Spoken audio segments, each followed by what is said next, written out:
반갑습니다. 오늘도 주님의 복된 말씀과 함께 하루를 여는 귀한 하루가 되시기를 바랍니다. 지난 한 달 동안 우리가 히브리서 말씀을 나눠왔는데요. 벌써 히브리서 마지막 시간이 되었습니다. 물론 내일 하루가 더 남아있지만 오늘 히브리서를 영상으로 마무리하면서 마지막까지 위대하신 우리 주 예수님을 만나는 복된 시간이 되기를 소원합니다. 오늘 함께 나누실 말씀은요, 히브리서 13장 12절과 13절 말씀인데요. 화면을 보며 읽겠습니다. 그러므로 예수도 자기 피로써 백성을 거룩하게 하려고 성문 밖에서 고난을 받으셨느니라. 그런즉 우리도 그의 치욕을 짊어지고 영문 밖으로 그에게 나아가자. 아멘. 네, 함께 읽은 말씀을 따라서 영문 밖으로라는 제목으로 은혜를 나누기를 원합니다. 오늘 말씀은 히브리서를 마무리하며 그동안 다뤄왔던 옛 언약과 또 구약의 제사, 그 양식들을 폐하고 영원한 대제사장이 되시는 예수 그리스도를 따라서 어떻게 하늘 성소를 추구하는 삶을 살 것인가를 정리하고 있습니다. 이와 함께 언급되는 중요한 단어가 하나 있는데요. 바로 영문 밖으로라는 말입니다. 사실 영문 밖으로 나간다는 것은 구약시대의 관점으로 보자면 거룩한 자리로부터 멀어지는 것이었습니다. 영문 밖에 머물던 수많은 사람들이 제사를 드릴 때가 되면 그 사람들은 좀 더 거룩하다고 알려져 있는 영문 안으로 들어오게 됩니다. 이어서 그보다 더 거룩하다고 여겨졌던 성전 안으로 들어오게 되고 일반 백성들은 덜 거룩하기 때문에 들어갈 수 없는 성소와 지성소로 또 대제사장이 들어가서 제사를 완성하게 되는 것이 구약의 제사 양식이었습니다. 그런데 오늘 말씀은 보니까요, 지성소 깊은 곳으로 나아가라 라고 하지 않고 오히려 반대로 영문 밖으로 나가라고 말씀합니다.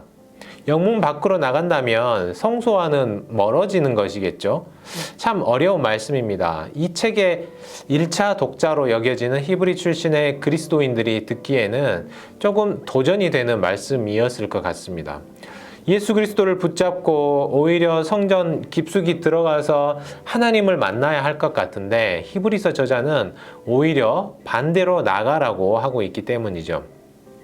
그러나 영문 밖에서 일어났던 일들을 생각해 보면 왜 히브리서 저자가 이처럼 성전 깊숙한 곳으로 들어가라고 하지 않고 영문 밖으로 나가라고 했는지 알 수 있을 것 같은데요. 영문 밖에서 어떤 일이 일어났습니까? 제사를 지낼 때 영문 밖에서는 육체가 태워지죠. 또 예수 그리스도를 생각해 보시죠. 예수님은 영문 밖에서 십자가를 지셨습니다.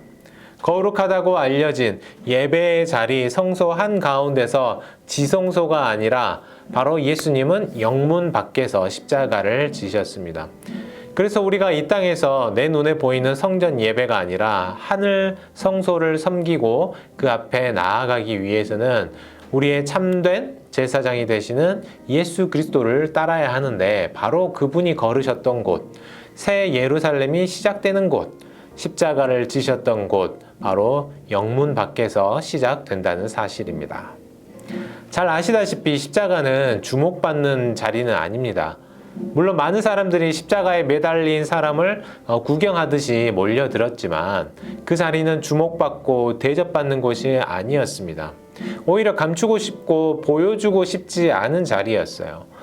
그러나 이제 완전히 상황이 달라졌습니다. 십자가는 부끄럽고 비참한 곳이었지만 예수님의 가장 치욕스럽고 고통스러웠던 그 고난의 흔적이 이제는 복된 상징으로 바뀌는 것입니다. 예수님은 고난을 당하셨지만 이제 그 고난이 우리에게 영원한 생명이 되었습니다.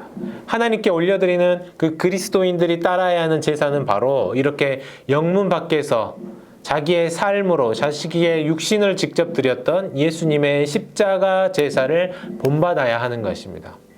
물론 당연히 하나님께 올려드리는 영적 제사를 드려야 하는 우리가 더 구별된 삶을 살고 거룩한 삶을 살아야 하는 것이 맞지만 성전 안에서 우리끼리 아름답게 드려지는 것이 아니라 사도 바울이 우리에게 권고하였던 것처럼 영적 예배를 드려야 하는데 그 영적 예배는 예수님의 십자가가 그랬던 것처럼 바로 영문 밖에서 아무도 주목하지 않는 고난의 자리에서 시작된 것이죠.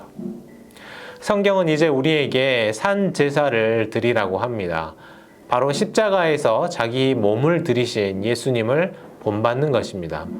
영문 밖에서 그렇게 고난을 스스로 짊어지셨던 예수 그리스도의 삶을 본받아서 우리 역시 바로 날마다 나 자신을 십자가에 못 박고 때로는 남들이 주목하지 않는 영문 밖 또 그 외진 곳이라고 할지라도 십자가적인 삶을 살아가는 것, 하나님이 기뻐하시는 살아있는 제사를 드리는 것, 그것이야말로 이 시대에 하나님께서 저와 여러분들에게 원하시는 제사임을 기억하시기를 바랍니다.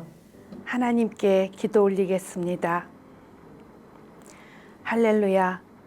지난 과거에도 계셨고 현재도 살아 계셔서 저희를 지켜주시고 또 미래도 설계하시고 더 좋은 것으로 예비해 주실 우리 좋으신 하나님께 감사와 경배를 올립니다.